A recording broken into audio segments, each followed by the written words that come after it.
감사합니다. 귀한 찬양 해주신 분야의 채양대 감사를 드립니다. 옆에 계신 분하고 인사하시겠습니다. 주만 바라보며 나아갑시다. 아멘, 아멘. 할렐루야. 믿음으로 살고 계십니까? 옆에 계신 분하고 한번 물어보시겠습니까? 믿음으로 살고 있습니까?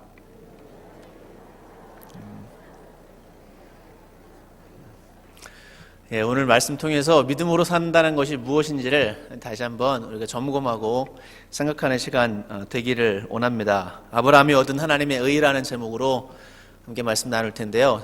로마서 4장 1절부터 25절까지 말씀 읽었습니다. 이 본문으로 이번 시간과 다음 시간 두 번에 걸쳐서 함께 살펴보기를 원하는데요. 오늘은 4장 1절부터 8절과 또 4장 17절부터 25절까지의 내용을 중심으로 해서 아브라함이 믿음으로 하나님께 의롭다 하심을 받은 것에 대해서 살펴보기를 원합니다. 3장까지 말씀, 로마서 3장까지 말씀을 정리해보면 로마서 3장 23절부터 26절의 말씀으로 정리할 수 있을 것 같습니다. 이렇게 기록되어 있습니다. 모든 사람이 죄를 범하였음에 하나님의 영광에 이르지 못하더니 그리스도 예수 안에 있는 속량으로 말미암아 하나님의 은혜로 값없이 의롭다 하심을 얻은 자 되었느니라. 이 예수를 하나님이 그의 피로써 믿음으로 말미암는 화목제물로 세우셨으니 이는 하나님께서 길이 참으시는 중에 전에 지은 죄를 간과하심으로 자기의 의로우심을 나타내려 하심이니 곧 이때에 자기의 의로우심을 나타내사 자기도 의로우시며 또한 예수 믿는 자를 의롭다 하려 하심이라. 아멘. 의롭지 못한 죄인을 의롭다고 인정하시는 하나님의 의가 이 땅에 나타났습니다. 모든 사람이 죄인이고 멸망받을 수밖에 없는 죄인을 의롭다고 인정해 주시는 하나님의 의로운 방법을 주셨는데 그것은 곧 예수 그리스도이십니다. 그 예수님의 대속의 은혜로 말미암아 그 예수님을 믿는 모든 자에게 하나님이 의로움을 주시고 또 하나님의 의로움을 나타내 주셨습니다. 이 내용이 로마서 1장부터 3장까지 사도 바울이 로마에 있는 성도들에게 편지하면서 진행되었던 내용들입니다.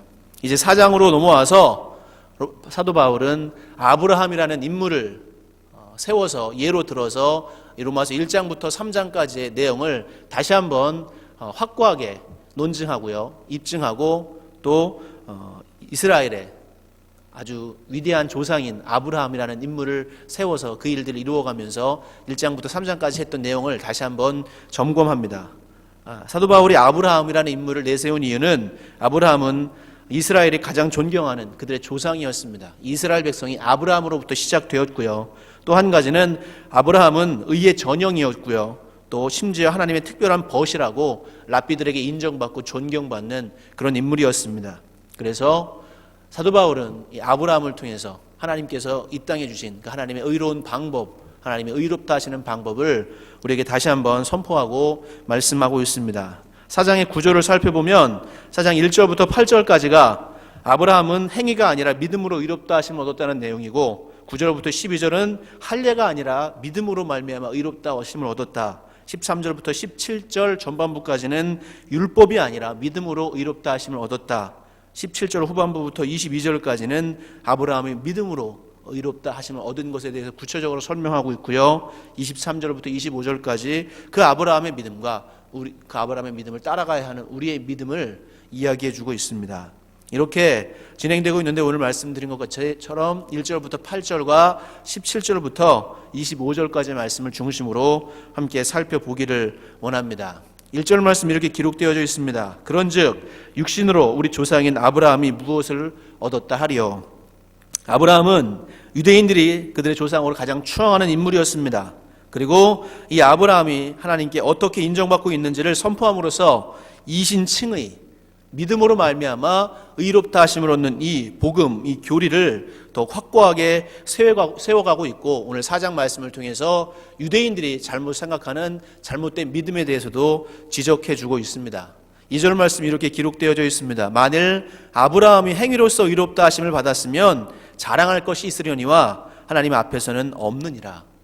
유대인들은 하나님이 주신 율법의 행위, 특별히 하나님의 말씀을 지키는 그 율법의 행위를 강조하면서 그 행위로 의롭다 인정을 받을 수 있다고 생각했습니다. 그리고 하나님의 선민으로서 할례를 받은 자가 하나님 앞에 구원을 받을 수 있다고 그렇게 믿고 있었습니다. 그러나 그들이 그렇게 존경하며 그들이 조상으로 그렇게 생각하는 아브라함은 행위로서 의롭다함을 받은 것이 아니다. 지금 사도 바울이 유대인들에게 아주 충격적인 진리를 선포하고 있습니다.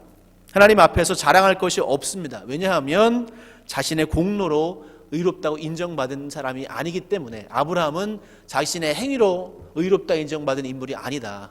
너희들이 그렇게 행위를 중요하게 생각하고 행동을 강조하지만 너희들의 가장 존경하는 조상 아브라함은 행위로 의롭다 인정받지 않았다 선포하고 있습니다. 3절 말씀 함께 읽어보겠습니다. 시작.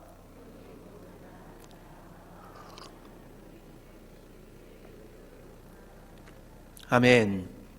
성경이 무엇을 말하느냐? 아브라함이 하나님을 믿음에 그것이 그의 의로 여겨진 바 되었느니라.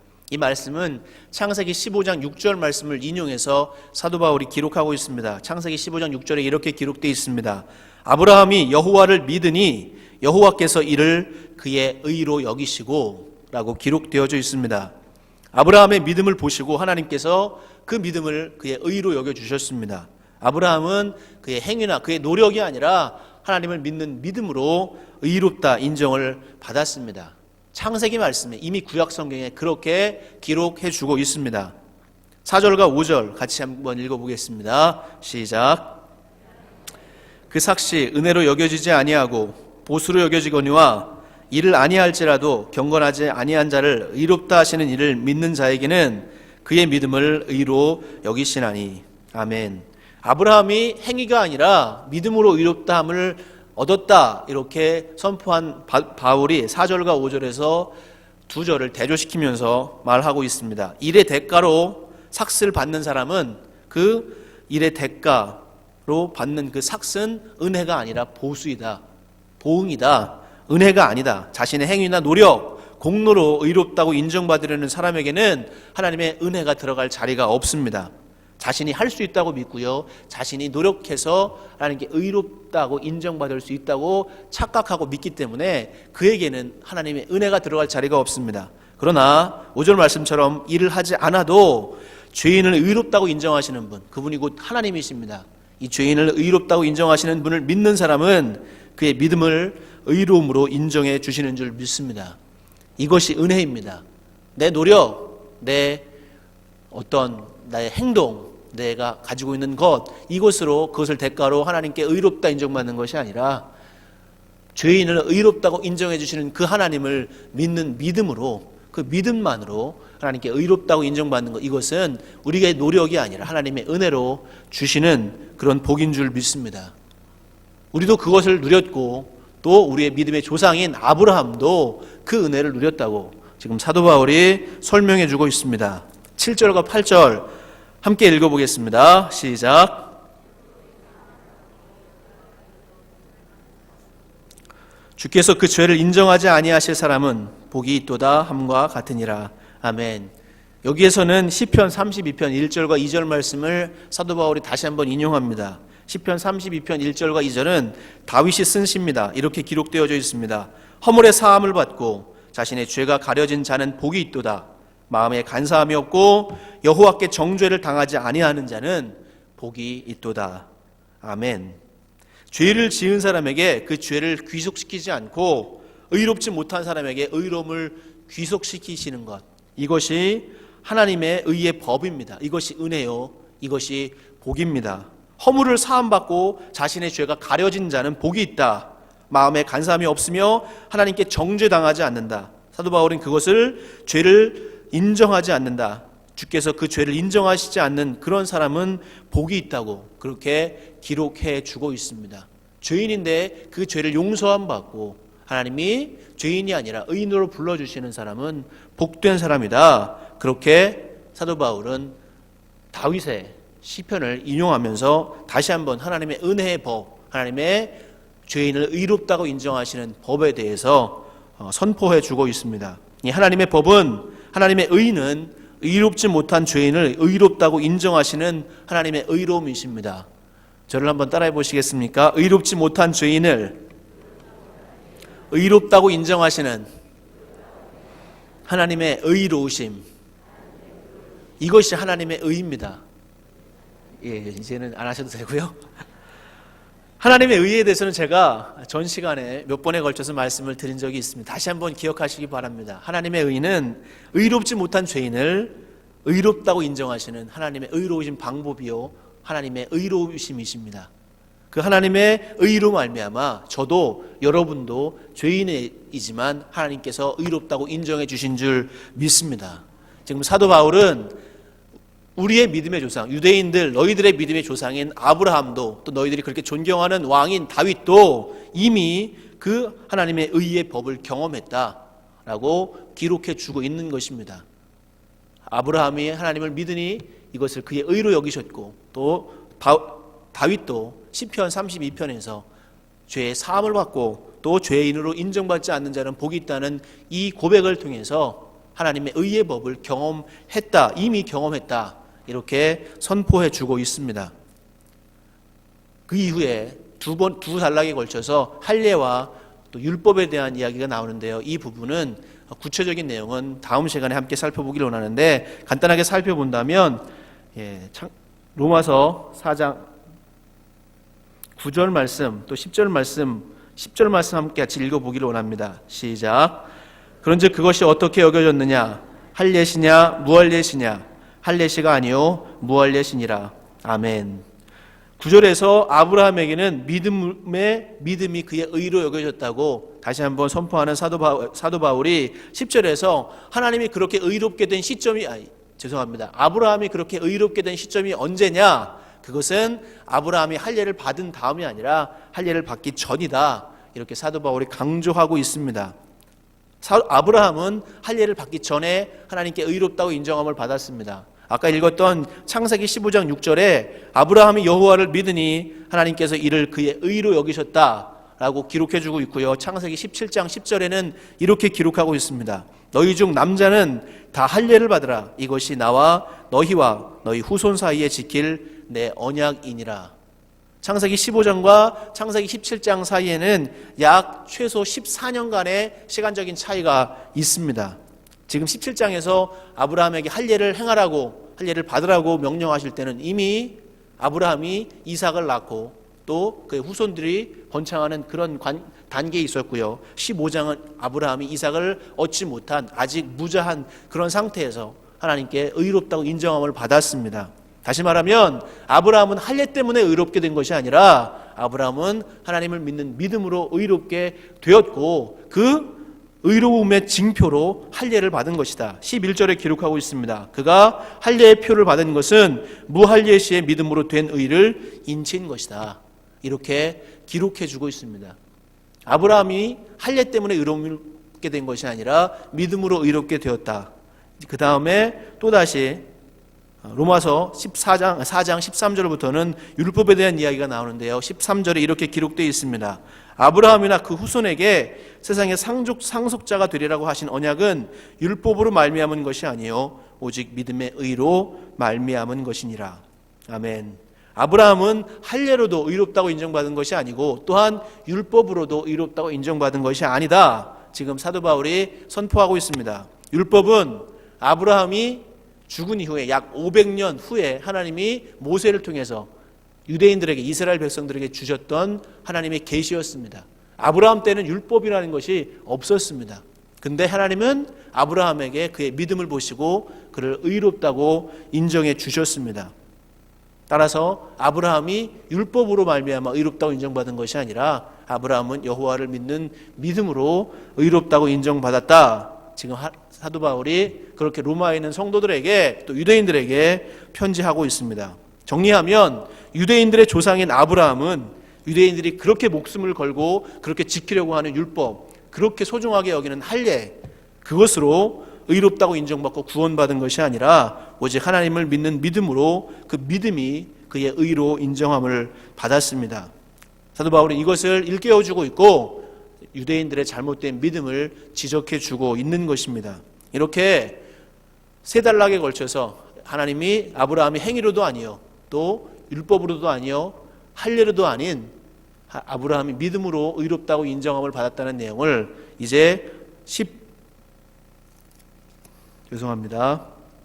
이 18절부터 해서 17절 후반부부터 해서 계속해서 논증해 주고 있습니다. 우리 17절 말씀 같이 한번 읽어보겠습니다. 시작.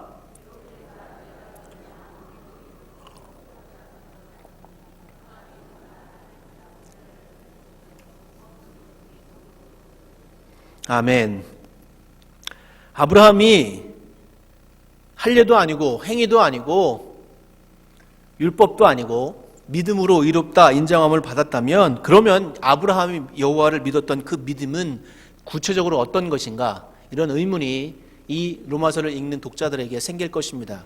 또 정말 대체 어떤 믿음을 아브라함이 가졌기에 하나님이 그의 믿음을 보시고 그를 의롭다고 인정해 주셨는가? 이것에 대한 물음을 사도 바울이 이제 17절 후반부부터 계속 풀어주고 설명해 주고 있습니다. 결론적으로 말씀을 드리면 아브라함은 하나님의 능력과 하나님의 신실하심에 대한 믿음과 확신이 있었습니다. 저를 따라해 보시겠습니까? 하나님의 능력과 하나님의 신실하심을 확신했습니다. 아멘.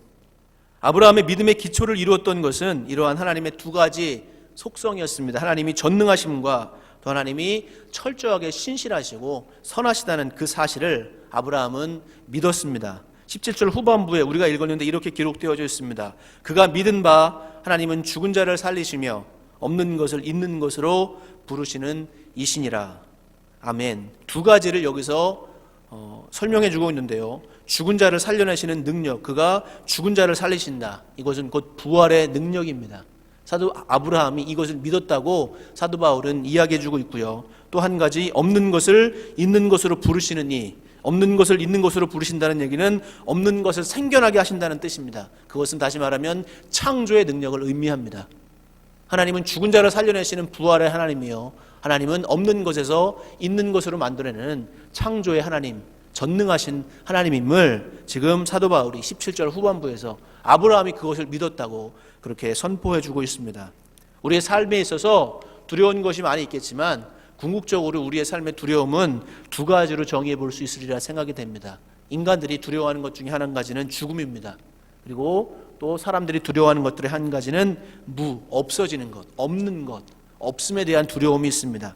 우리는 무의 상태를 알지 못합니다. 이 없을 무자 그냥 지나쳐 버릴 수도 있겠지만, 이 없다는 것, 무를 묵상하면 묵상할수록, 생각해보면 생각해볼수록 알 수 없는 미궁에 빠지고요. 없음이라는 것, 그것은 곧 우리가 알지 못하는 세계이기에, 알지 못하는 영역이기에 우리에게 두려움으로 다가옵니다. 또 한 가지, 죽음. 이 죽음은 우리가 통제할 수 없는 것이고요. 또 죽음에서부터 우리가 벗어날 수도 없습니다. 그러기에 우리 인간들에게는 이 죽음도 또 없음, 없어지는 것도 굉장히 두려움으로 다가옵니다. 그러나 하나님께는 이 무도 또 죽음도 아무런 문제가 되지 않습니다. 사도 바울이 그렇게 고백했던 것처럼, 아브라함이 믿었던 것처럼 하나님은 무로부터 이 온 우주 만물을 창조하신 분입니다.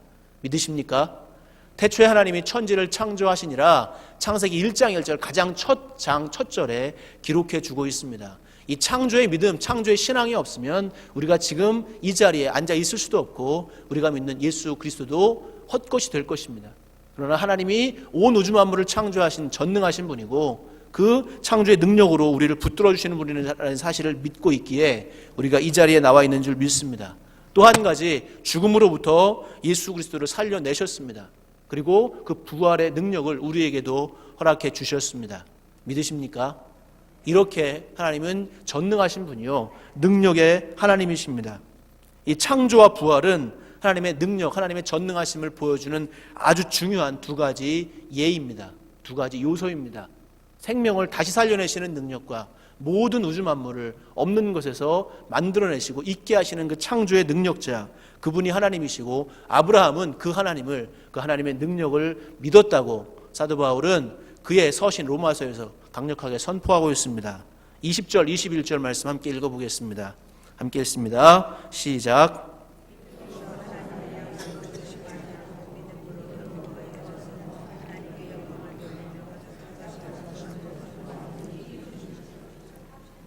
아멘. 또 한 가지 아브라함이 믿은 것이 있는데 그것은 하나님의 약속을 믿으셨고 하나님이 그의 약속에 신실하시다는 사실을 믿었다는 것입니다. 아브라함은 하나님의 신실하심을 믿었습니다. 신실하심이라는 것은 믿을만 하다는 뜻이죠. 정말 성실하고 그가 말한 것, 그가 약속한 것을 지켜가시는 것, 존재가 신실한 존재입니다. 하나님은 끝없이 무한히 신실하신 분이십니다. 믿으십니까? 그 하나님은 신실하시며 또한 선하심이 있으셔서 선하게 신실하셔서 그가 하신 말씀, 그가 하신 약속을 한 번도 변치 않으시고 지켜나가십니다. 이 하나님의 신실하심은 하나님을 정말로 하나님 되게 하는 그런 속성입니다. 하나님이 전능하신데 그 전능하신 하나님이 신실하지 않으시다. 그러면 우리의 삶은 어떻게 될까요? 거의 불안과 공포 속에 살아가야 할 것입니다. 전능하신 능력으로 신실하지 못하셔서 하나님이 자기 마음대로 기분에 따라서 막 벼락 내리고 막 지진 일으키고 막 난리를 일으키고 하나님 마음대로 사람들을 막 잡아 버리시고 없애버리시고 한다면 우리가 이 땅에서 불안해서 살 수가 없을 것입니다. 그러나 하나님은 영원히 또 한없이 신실하신 분이시기에 우리가 하나님을 하나님으로 섬기고 믿을 수 있는 줄 믿습니다. 이 하나님의 신실하심을 믿는다는 것은 하나님께서 그것을 행할 능력이 있다는 것을 믿는 것을 넘어서는 것입니다. 하나님의 능력을 믿는 것을 넘어서서 하나님께서 약속을 지킬 의지와 그러한 성품을 가지고 신실하신 모습으로 우리를 대하신다는 사실을 믿고 살아가는 것입니다. 아브라함이 이 하나님의 신실하심을 믿었다. 지금 사도 바울이 그렇게 말씀해 주고 있습니다. 하나님은 한 번 말씀하시고 약속하신 것을 지키시는 분입니다. 이것이 하나님의 신실하심이요, 또 그 신실하심을 믿을 때 우리는 하나님을 따라갈 수가 있게 됩니다.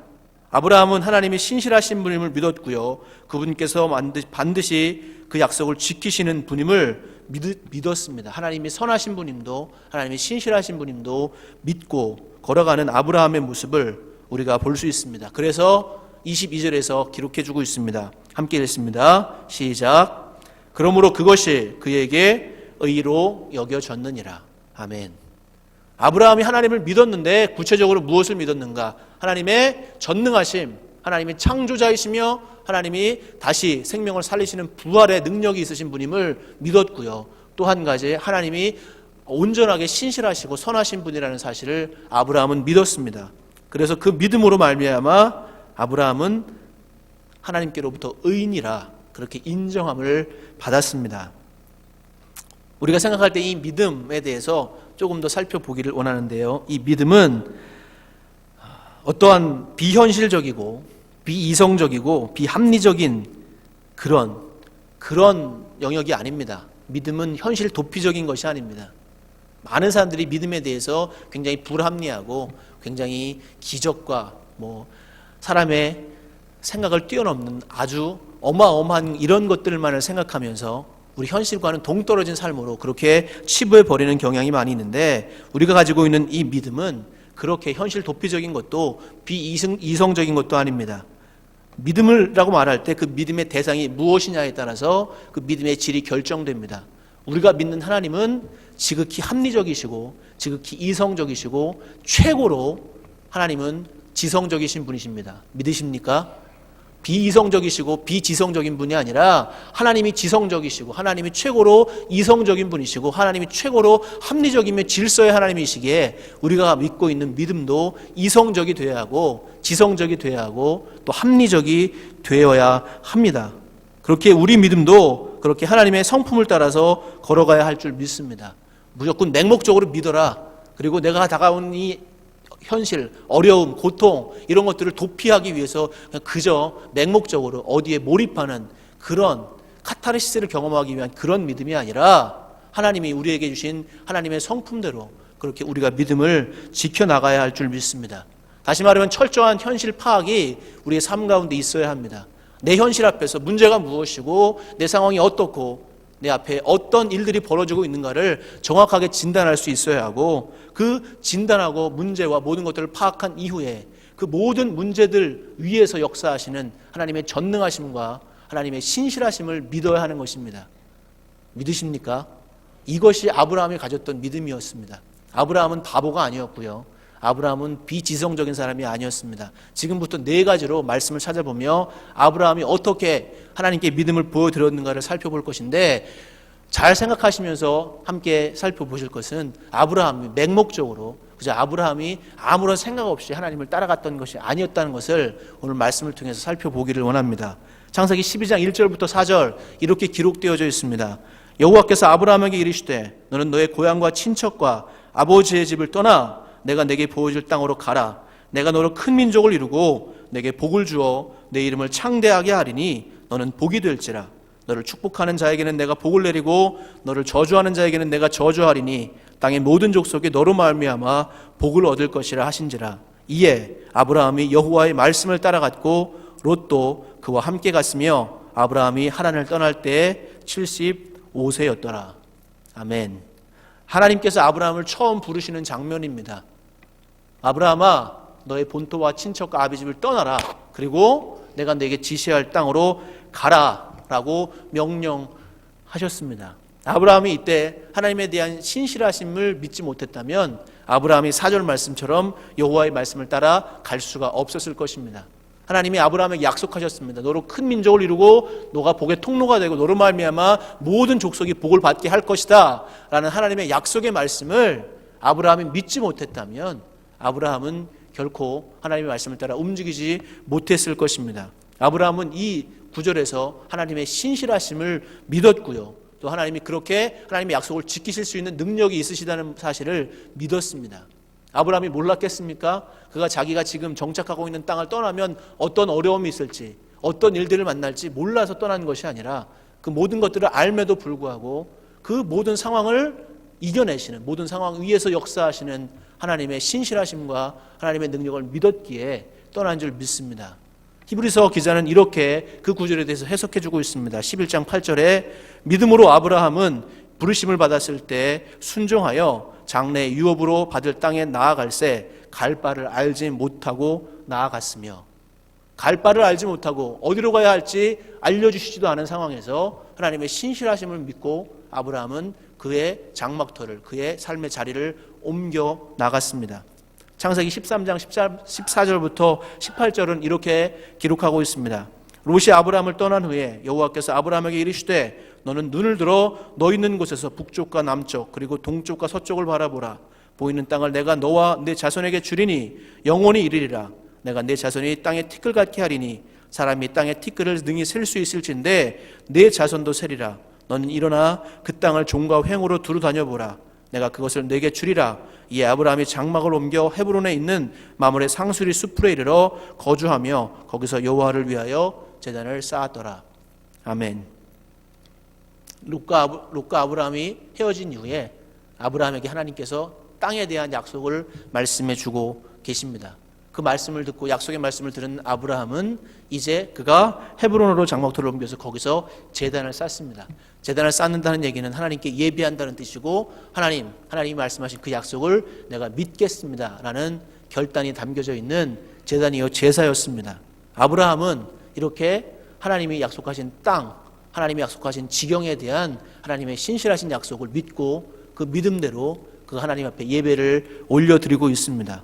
이 말씀도 히브리서 기자는 이렇게 해석합니다. 11장 9절부터 10절에 믿음으로 그가 이방의 땅에 있는 것 같이 약속의 땅에 거류하여 동일한 약속을 유업으로 함께 받은 이삭 및 야곱과 더불어 장막에 거하였으니 이는 그가 하나님이 계획하시고 지으실 터가 있는 성을 바랐음이라. 아멘. 믿음으로 하나님이 약속하신 그 땅을 거류했다. 아직 그가 받지 못했지만 하나님의 신실하신 약속이 그의 후손들 가운데 반드시 이루어질 것을 믿는 믿음으로 아브라함은 그 땅을 떠나지 않고 그 땅 안에서 계속 하나님의 약속을 바라면서 살아갈 수가 있었습니다. 우리가 읽었던 창세기 15장 6절 말씀의 배경은 이렇습니다. 이제 하나님이 나타나셔서 아브라함에게 후손을 주겠다고 약속하셨는데 1절부터 보면 아브라함이 이야기합니다. 하나님, 저에게는 아무런 어떠한 생명의 수단도 없고요. 어떻게 아기를 낳을 수 있는 상황도 안 됩니다.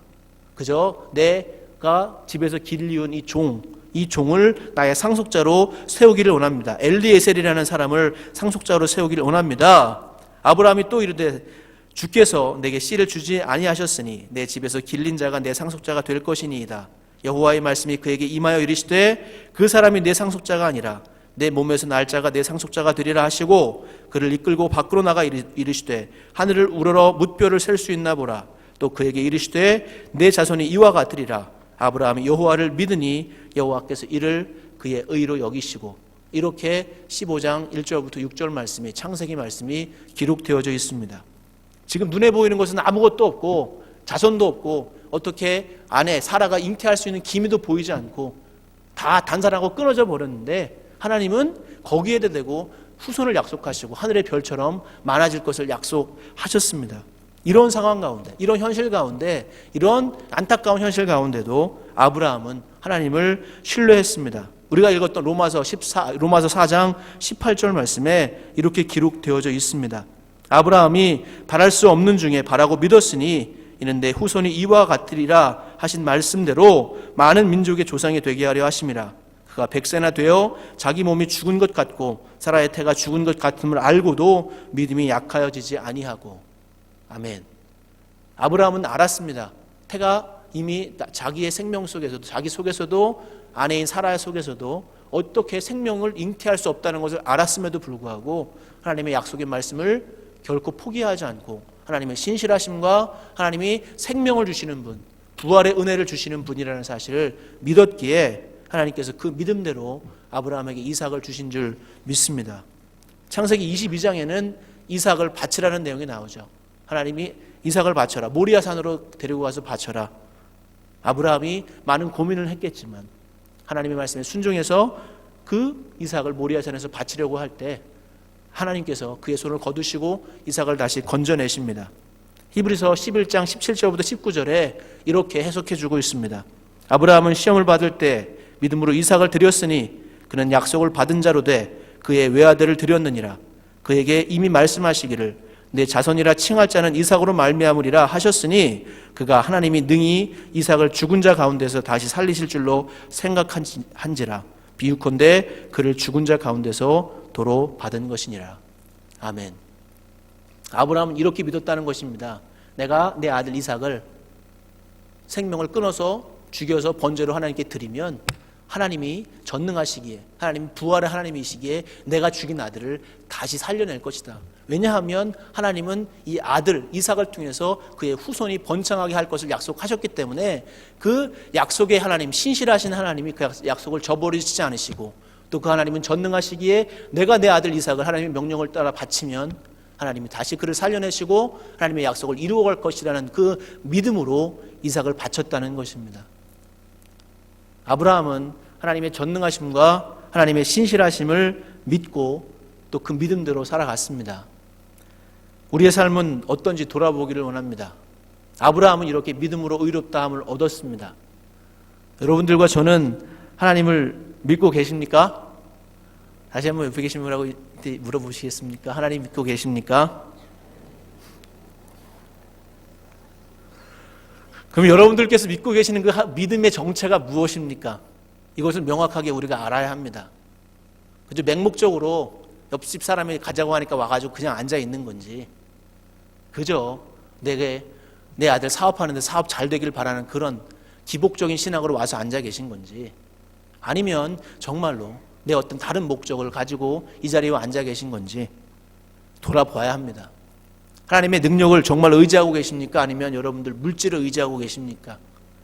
하나님을 약속의 하나님으로 하나님의 약속을 믿으십니까? 아니면 사람의 약속에도 귀를 기울이십니까? 철저한 현실을, 우리의 삶의 상황을 파악한 그 자리에서 그 모든 것들을 주관하시며 그 모든 것들을 하나님의 선하신 뜻대로, 하나님의 약속대로, 하나님의 능력대로 이끌어 가시는 그 하나님의 전능하심과 신실하심을 믿어야 할 줄 믿습니다.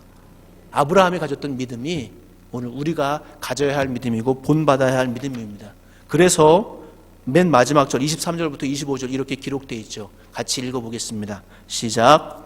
그에게 의로 여겨졌다 기록된 것은 아브라함만 위한 것이 아니요 의로 여기심을 받을 우리도 위함이니 곧 예수 우리 주를 죽은 자 가운데서 살리신 이를 믿는 자니라. 예수는 우리가 범죄한 것 때문에 내줌이 되고 또한 우리를 의롭다 하시기 위하여 살아나셨느니라. 아멘. 아브라함이 가졌던 믿음을 본받아서 우리가 예수 그리스도를 믿을 때도, 우리가 하나님을 믿을 때도 하나님의 전능하심, 우리에게를 부활시키시고 부활의 능력, 생명의 능력과 또 하나님께서 약속하신 것을 반드시 이루신다는 신실하신 하나님의 힘을 믿고 또 그 하나님을 의지하는 마음으로 나아갈 때 우리 가운데도 이런 하나님이 의롭다 하심이 매일매일의 삶 가운데 넘쳐나게 될 줄 믿습니다. 믿음의 삶은 한 번의 시험으로 끝나는 것이 아닙니다. 아브라함이 계속 굵직하게 4번의 이야기를 말씀을 드렸지만 아브라함의 삶은 늘 믿음의 시험대 위에 서 있었습니다. 우리의 삶도 늘 날마다 어려움이 다가올 때나 기쁜 일이 다가올 때나 어떤 상황, 어떤 문제, 어떤 환경 앞에서라도 하나님이 신실하시며 하나님이 전능하심을 믿고 그 나를 구원하시며 나를 의롭다고 하시는 하나님을 의지하며 나아갈 때 아브라함이 의롭다고 인정받았던 것처럼 우리도 우리의 믿음을 하나님이 보시며 너도 내 의인이라고 그렇게 인정받으실 수 있게 될 줄 믿습니다. 옆에 계신 분하고 인사하시겠습니다. 하나님이 신실하십니다. 한 번만 더 인사하시겠습니다. 하나님은 전능하십니다. 이 두 가지 하나님의 성품, 하나님의 능력을 마음에 새기시고 우리 하루하루의 삶을 순종하는 삶으로 걸어가시기를 주님의 이름으로 축원합니다. 기도하겠습니다. 하나님, 신실하신 하나님이요 전능하신 하나님 되심을 믿습니다. 아브라함이 그 신실하심과 전능하심을 믿고 하나님을 의지하며 나아가서 하나님께 의롭다 인정함을 받았던 것처럼 신실하신 약속으로 예수 그리스도를 보내주시고 구원해 주셨는데 하나님의 신실하심과 하나님의 전능하심으로 우리의 삶의 모든 상황 가운데 환경 가운데 하나님을 인정하며 하나님의 말씀을 따라 걸어가게 하여 주시옵소서. 예수 그리스도의 이름으로 기도드리옵나이다.